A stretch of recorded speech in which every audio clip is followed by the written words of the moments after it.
හයි guys මං ඔගොලන්ට ලස්සනම සහ රහම ලම්ප්‍රයි එකක් ගැන විස්තර කියන්නයි මම මේ දැන් ඇවිල්ලා ඉන්නේ. දැන් ඔයාලට පේනවා ඇති මේ ලම්ප්‍රයි එක දැක්කහම කොහොම රහ ඇද්ද කියලා ඔයගොල්ලෝ හිතනවද? ඔගොල්ලෝ හරි. ඇත්තටම කියන්න බැරි තරම් මේ ලම්ප්‍රයිස් එක රහයි. විශේෂත්වයක් කියනවා නම් මේ ලම්ප්‍රයි එකේ කට්ලට්ස් දෙකක් තියෙනවා.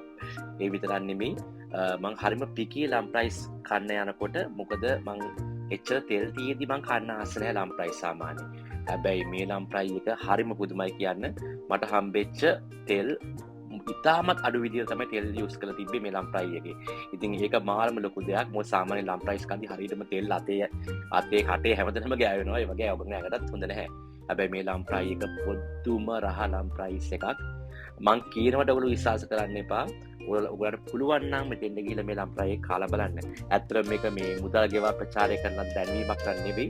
මම මේ අහම්බෙන් මීටින් එකට යනකම මම මෙතන නැවතිලා මේ මගේ ලන්ච් එක ගන්න හිතලා තමයි මම මේක ගත්තේ.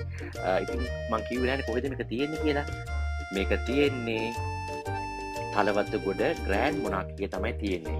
එතන එළියේ ඒගොල්ලන්ගේ තියෙන පේස්ට්‍රි ෂොප් එකේ තමයි මේ ලම්ප්‍රයි ඒගොල්ලන්ට ඉතින් ගන්න පුළුවන් වෙන්නේ.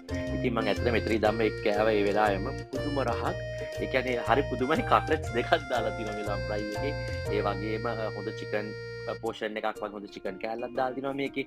චිකන් එකත් හරිම රහයි. ඔක්කොම මාර ටෙන්ඩර් කෑම එක කියලා වැඩක් නැහැ. ඇත්තටම රහයි. ඉතින් මං හිතුවා ඔයගොල්ලෝට මේක ඔයගොල්ලොත් එක්ක ෂෙයා කරගන්න. ඔයගොල්ලන්ට වෙලාවක් තියෙන වෙලාවක වෙලාවක් තියෙන වෙලාවක නෙමෙයි ඇවිල්ලාම කාලා බලන්න. ඇත්තටම රහ ලම්ප්‍රයි එකක්. ඉතින් එහෙනම් මම දැන් මේක කනවා. ඔයගොල්ලෝ බලාගෙන ඉඳන් ඉන්න. නෑ ඔයගොල්ලෝ අදම ඇවිල්ලා කාලා බලන්න. හරිම රහයි.